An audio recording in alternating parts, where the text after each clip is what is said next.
Quem também falou com exclusividade com a Jovem Pan lá na Suíça foi o presidente do STF, Luiz Roberto Barroso.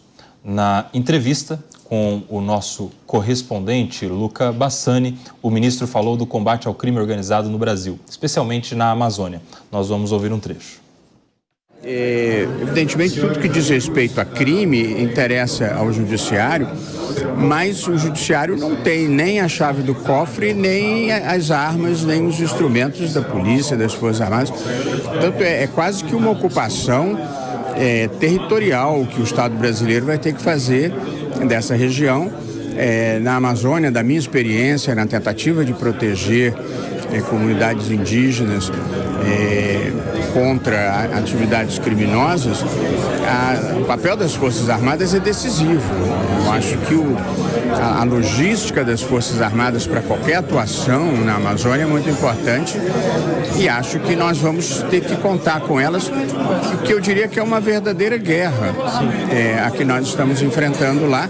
E o risco, como falei, da perda da soberania, não para qualquer outro país, mas para o crime organizado. Barroso falou também sobre liberdade de expressão, fake news e inteligência artificial. Evidentemente, tudo que diz respeito a crime interessa ao judiciário, mas o judiciário não tem nem a chave do cofre, nem as armas, nem os instrumentos da polícia, das Forças Armadas. Portanto, é quase que uma ocupação territorial que o Estado brasileiro vai ter que fazer dessa região. Na Amazônia, da minha experiência, na tentativa de proteger comunidades indígenas contra atividades criminosas, o papel das Forças Armadas é decisivo. Eu acho que a logística das Forças Armadas para qualquer atuação na Amazônia é muito importante e acho que nós vamos ter que contar com elas, que eu diria que é uma verdadeira guerra a que nós estamos enfrentando lá. E o risco, como falei, da perda da soberania, não para qualquer outro país, mas para o crime organizado. A gente acompanhou a mesma manifestação do ministro Luiz Roberto Barroso, presidente do STF, sobre a questão da criminalidade, da soberania no território amazônico, que, segundo ele, tem sido ocupado por facções criminosas. Agora sim, nós vamos ouvir a fala dele sobre inteligência artificial, fake news, desinformação, que concedeu trecho em que ele respondeu às perguntas do nosso correspondente Luca Bassani. Agora sim. Do ponto de vista democrático, há uma grande preocupação pelo potencial que tem para a massificação da desinformação e o uso do deepfake, que é capaz de me colocar aqui conversando com você e dizendo coisas que eu jamais disse. Evidentemente, no dia em que as pessoas não puderem mais acreditar no que veem e ouvem, a liberdade de expressão perdeu o seu significado. De modo que é preciso enfrentar essa malversação da inteligência artificial para a difusão da desinformação. João Bellucci, o primeiro tema trazido pelo ministro, o presidente do STF, era justamente a questão da criminalidade no território amazônico. Ele fala, inclusive, de uso das Forças Armadas, ele fala de uma possibilidade, inclusive, de perda da soberania nacional naquele território que tem sido ocupado por facções. A gente tinha já há muitos anos um grande trabalho, um domínio das facções criminosas em territórios de São Paulo, do Rio de Janeiro, né? A gente está falando de Comando Vermelho, de Primeiro Comando da Capital, algumas outras facções também. E isso se espalhou pelo Brasil. Agora a gente tem facção criminosa no norte, no Nordeste, no território amazônico. Outro dia eu estava vendo uma disputa de facções criminosas pelo território no Centro-Oeste, nessas cidades que cresceram muito com o agronegócio, né? Sinop, Sorriso, estamos falando do estado do Mato Grosso, por exemplo. E aí a sugestão do presidente do STF é justamente um combate mais de perto lá no território amazônico. E esse é um desafio agora para o novo ministro da Justiça, o ministro Ricardo Lewandowski. Você acha que essa vai ser uma pauta bem presente em 2024? O combate à criminalidade? Perfeito, Colbert. Tenho certeza que vai ser bem presente. Agora, o que me causa bastante estranheza é o Barroso tinha participado anteriormente lá em Davos. muito provavelmente foi o primeiro juiz da história a discursar em Davos. Não faz sentido nenhum a presença de um juiz no Fórum Econômico. Agora, lá no LIDE, também não vejo com bons olhos a presença do judiciário nos meios de discussão. O judiciário é para estar recolhido, falando no processo. Eu não estou entendendo porque o judiciário desceu ao campo político, quer legislar, mas não quer a parte ruim, né? Quer ser criticado. Não vejo com bons olhos a participação do judiciário nesses fóruns, palpitando sobre leis. O judiciário deve julgar e ter uma posição retida, sóbria, de holofotes. Mas a crise que a gente vive na sociedade é tão grande que as instituições desempenham papéis diferentes daquela que elas nos dizem que desempenham. O Supremo hoje legisla, julga e faz tudo. O Legislativo é praticamente um refém do Executivo. Então a gente fica bastante perdido. Que esses temas estarão em voga, já estão, é fato.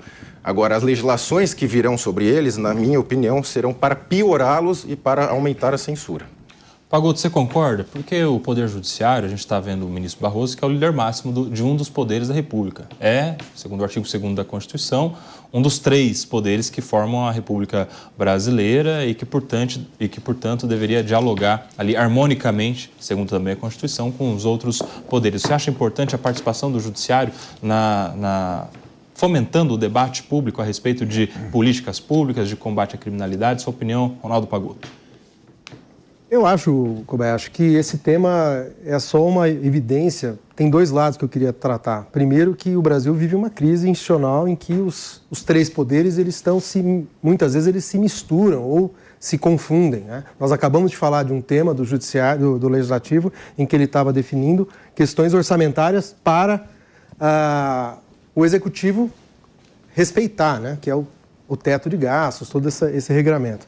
Eu acho que o João tem razão, o juiz tem que falar nos autos. Acho que essa foi uma prática recorrente do último período, do judiciário se colocando muito em posições que isso é temerário. O juiz tem que falar nos autos, isso é uma história muito longa e eu acho que os riscos do juiz sair desse lugar, nós acompanhamos no que foi a experiência da Lava Jato.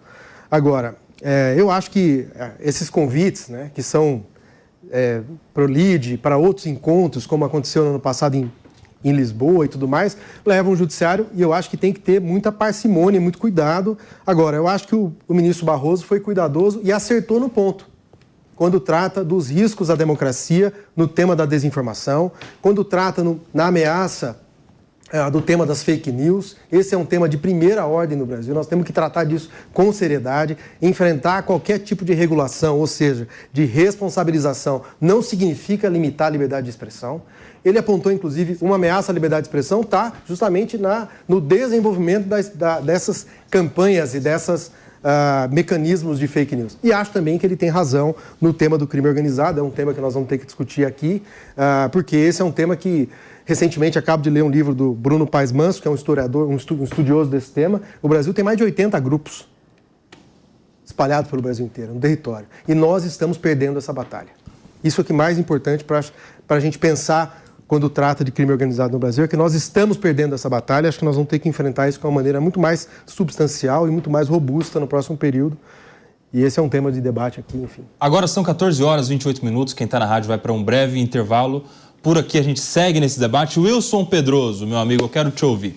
Uma das maiores críticas que se faz contra o judiciário é de que eles estão distantes da população. Eles já não são eleitos, o Poder Judiciário tem por característica histórica, inclusive, ter esse poder contra-majoritário, não precisa decidir segundo a vontade do povo, mas segundo o que diz a Constituição, a legislação, enfim. Você acredita que a participação, portanto, de ministros da Suprema Corte ou de integrantes do Judiciário, e em especial do presidente, que desenvolve para além da sua função judicante, ou seja, para sua função de decidir causas judiciais, exerce uma função diplomática, até político-institucional, de representar um dos poderes, você acredita que a participação deles em fóruns da sociedade civil possa, de alguma maneira, contribuir para essa interlocução do judiciário com aqueles que decidem, com os anseios da sociedade? Wilson Pedroso. Hoje, depois da TV Justiça, participar de um fórum como o do LIDE não muda muita coisa. As pessoas já assistem às decisões todos os dias, já sabem mais ou menos a opinião dos ministros todos os dias.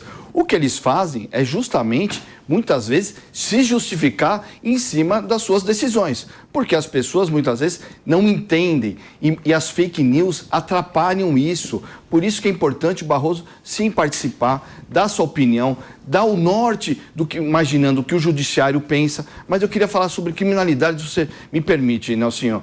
Acho que a questão de criminalidade e segurança pública entrou de vez na pauta do governo federal com a entrada do Sarrubo na questão de segurança pública. Conheço o Sarrubo, ele é um grande articulador, entende sobre crime organizado, foi um dos responsáveis no estado de São Paulo pela transferência dos líderes do PCC para as prisões de segurança máxima. Ele tem uma atenção especial na questão do financeiro destas organizações, que é onde a gente consegue combater realmente as organizações, porque quando você quebra a perna do dinheiro, da lavagem de dinheiro, você começa a enfraquecer essas crime organizado. Porque a gente não pode viver o que o Equador está vivendo. Lá não tiveram atenção adequada ao crime organizado. Nos últimos dias nós tivemos no Equador aquelas grandes rebeliões nas penitenciárias, onde os presos, que eram líderes de facções, acabaram saindo pela porta da frente em rebeliões, tiveram o disparate de fazer sequestro a pessoas comuns, a civis que moram lá em Equador, e tiveram o disparate principal de fazer um sequestro ao vivo numa TV local, onde sequestraram pessoas, ameaçaram pessoas de morte, as pessoas que trabalhavam lá nos estúdios, pedindo para que não atirassem, É esse caminho que a gente tem que tomar cuidado. E acho que o Lewandowski, trazendo o Sarrubo, ele vai ter uma atenção especial a essa questão do crime organizado, porque a sociedade não aguenta mais viver em segurança. Ontem, aqui em São Paulo, nós tivemos a morte de mais uma policial, uma moça, uma mulher de 30 anos, voltando para casa depois do dia inteiro de trabalho, foi abordada por 2 sujeitos que atiraram nela, caída no chão, atiraram nela e ainda voltaram para pegar a arma dessa policial. É isso que a sociedade não aguenta mais. Tanto é que as pesquisas demonstram isso. A principal preocupação das famílias do país era educação e saúde. Hoje, a principal preocupação é segurança pública. Por isso, nós temos que ter uma atenção e acho que o Sarrubo traz essa atenção.